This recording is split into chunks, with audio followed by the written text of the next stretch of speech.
Mr.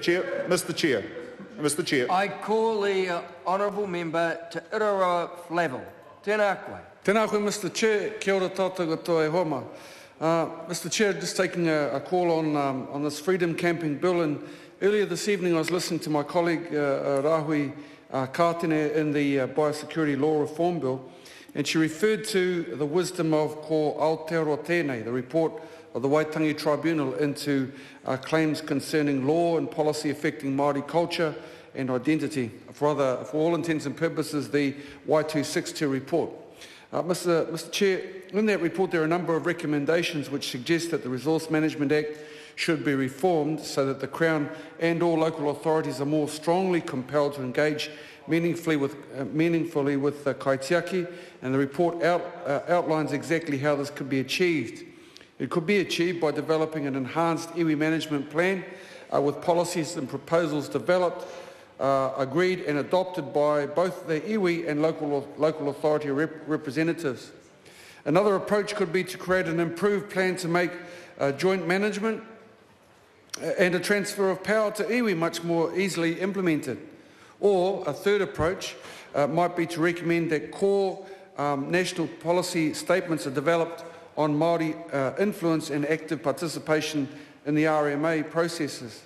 Mr. Chair, these are great ideas, I reckon, but given the impending importance of the event around November 26th, I suggest that it doesn't appear likely that there will be any progress made in responding to the recommendations of that report, certainly not in the immediate future.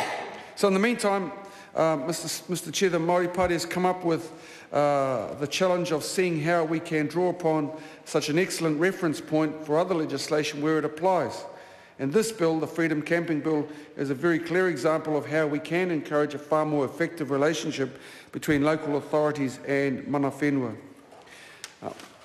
The Māori Party, through my colleague Rahui Kātene, has taken the step of introducing a supplementary audit paper, Mr. Chair, which amends the Freedom Camping Bill to require local authorities to recognise, respect and act in accordance with the Te Tiriti o Waitangi when exercising powers or functions under the Act. Sir, this amendment will introduce a clause that suggests that in order to recognise and respect the Crown's responsibility to take appropriate account of the Te Tiriti o Waitangi, local authorities and any person acting on behalf of local authorities must act in a way that is consistent with Te Tiriti o Waitangi when exercising powers or functions under the Act. Now, Mr. Chair, we say that we need to have a more proactive approach to encourage local authorities to communicate meaningfully with the relevant iwi, hapu and iwi and whānau. My colleague Rahui recently advised me, it sort of comes with some experience, I think, that she was telling me about down in Kaikoura, where I used to teach in my, at the start of my teaching career. And in Kaikoura there's a place called Ngā Niho, which is sort of just in behind Takahanga Marae, if you've ever been to Kaikoura. It's a traditional past site of Kaikoura, and of course Ngaitahu, rightly so, became pretty agitated when some so-called freedom campers were using this traditional past site to empty their toilet waste.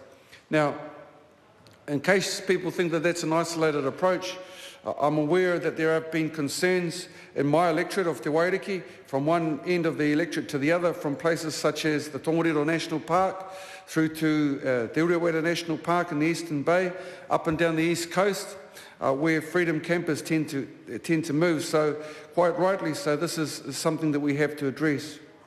Mr. Chair, this bill is pretty useful, we think, in that it sets up an offence of freedom camping which is described as taking place when the flora or fauna is interfered with or damaged, or waste is deposited onto the area other than into the waste receptacles that have been set aside for them. But the Māori Party has a philosophical opposition to any bits of legislation which are introduced for the sake of creating a new list of fines and punishments without due consideration being given to proactive and responsible behaviour to avoid the same mistakes reoccurring. We believe that the amendment under the name of Rahui Kātene and on behalf of the Māori Party is such an approach, sir. It encourages local authorities to take, as I said earlier, appropriate account of Te Tiriti o Waitangi, to act in ways which recognise and respect the Crown's responsibility as a treaty partner. Acting in a treaty-compliant manner would ensure consultation with iwi